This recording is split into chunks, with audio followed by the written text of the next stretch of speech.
Hey, this is Kenny for Kenny's Audiophile Record Reviews. Thank you very much for viewing my channel. Please like and subscribe. I really appreciate that. In this short video, I'm going to give a really short assessment and opinion on the Beyonce album, Cowboy Carter. It's an album that delves at least partially into country music. It's country music influence. And it's an interesting piece by Beyonce, a very ambitious undertaking on her part, given the song title length on the album. It's very interesting. Just some full disclosure, I'm not a huge country fan at all. I'm not. It's one of my least favorite genres. There are some old school individuals in the country music realm that I love to death. Like, for one example is Johnny Cash. I think Johnny Cash, during his time as a performer on this earth, he was tremendous and a tremendous country performer. This brother was legit as far as I'm concerned. Johnny Cash, he couldn't do no wrong in my book.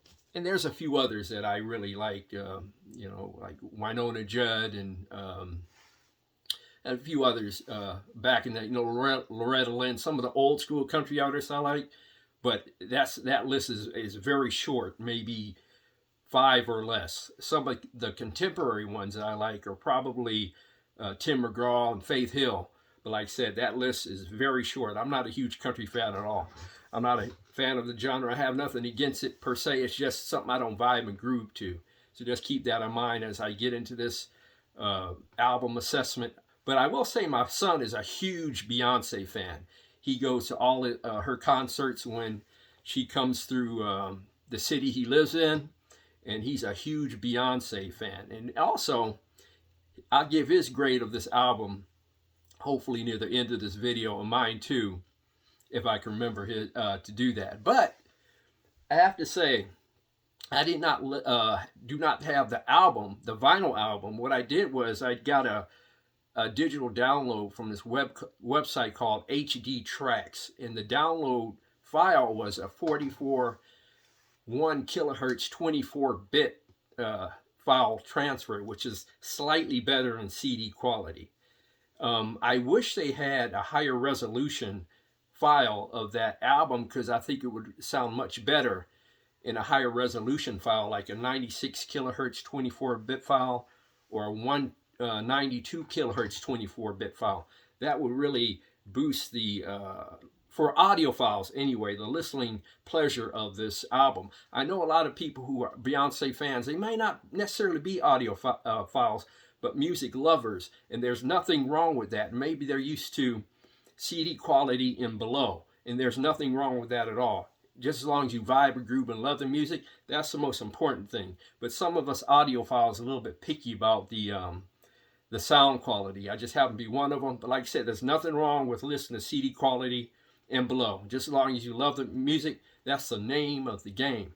But I'm going to get in this album in terms of what I like about it. There's a few songs on this album. I think maybe out of the entire album, I think there's something like 27 tracks approximately. And some are short little snippets or interludes, as my son calls them, between songs. So I may not want to count those as songs per se.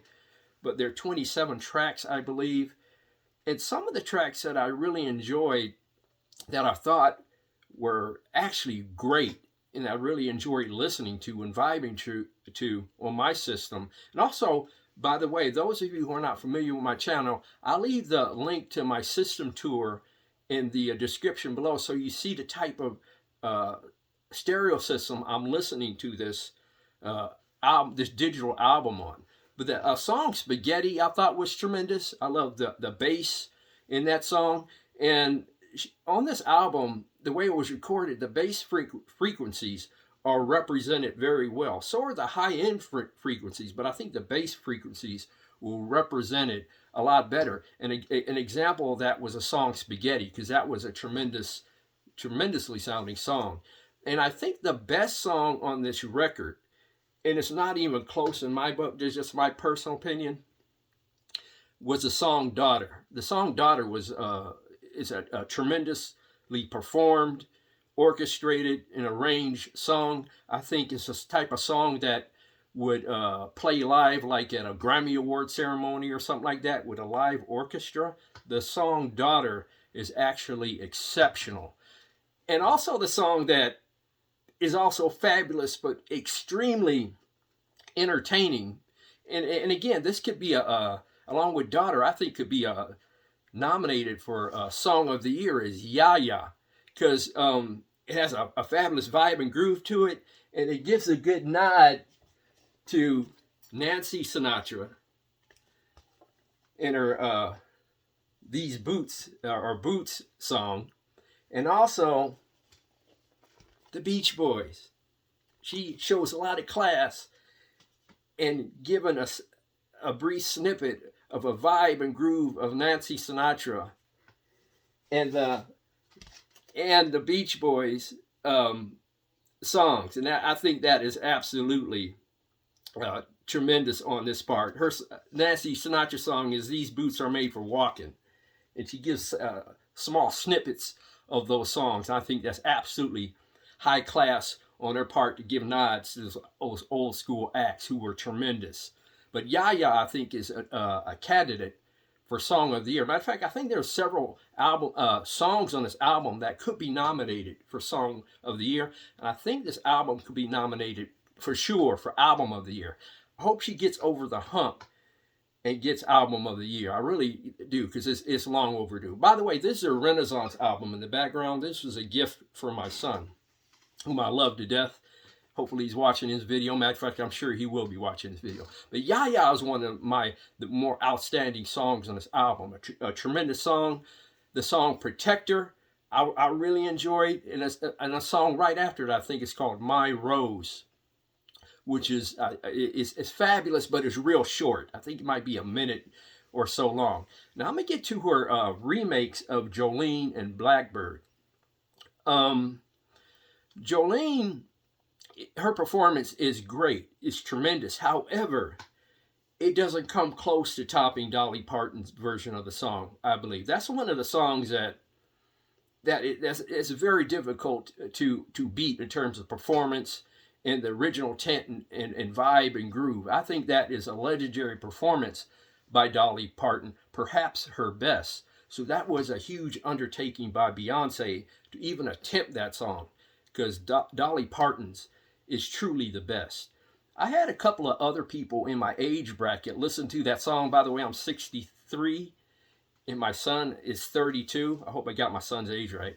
And I had a few other people listen in my age bracket listen to the song, my wife, my brother-in-law, and sister-in-law, and they had the same opinion of me in terms of Dolly Parton's version being much better. Now, that could be an age thing. And my son brought up the point that, he prefers Whitney Houston's version over that song. I think it says I Will Always Love You that's originally done by Dolly Parton, but Whitney Houston did that song. Please forgive me if I have the song title wrong. He enjoys the Whitney Houston version better. However, I told him I too enjoy the Whitney Houston's version better of that song, I Will Always Love You.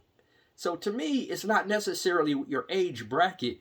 It has to do with the performance of the performer. And I think in that particular case, Whitney Houston's version of I Will Always Love You, and like I said, I hope they have the song right, is better than Dolly Parton's that case. But that is a rare case where a remake is better than the original. But Dolly Parton's version of Jolene is better than Beyonce's, as far as I'm concerned. Now, Blackbird by the Beatles, a famous pop band, the greatest pop band of all time, in my opinion, the song Blackbird, I think the Beatles version is better as well. Beyonce does a tremendous job. It's amazing. But you're taking up a song done by a legendary band on a legendary album that's going to be tough to beat. However, Beyonce's version of that song is quite good. I will say, go back to Jolene just for a minute. Beyonce's version of Jolene, especially in the middle near the end, on a stereo setup, is very dimensional. and somewhat holographic. It sounds quite great. The way that song was mixed by the mastering engineers.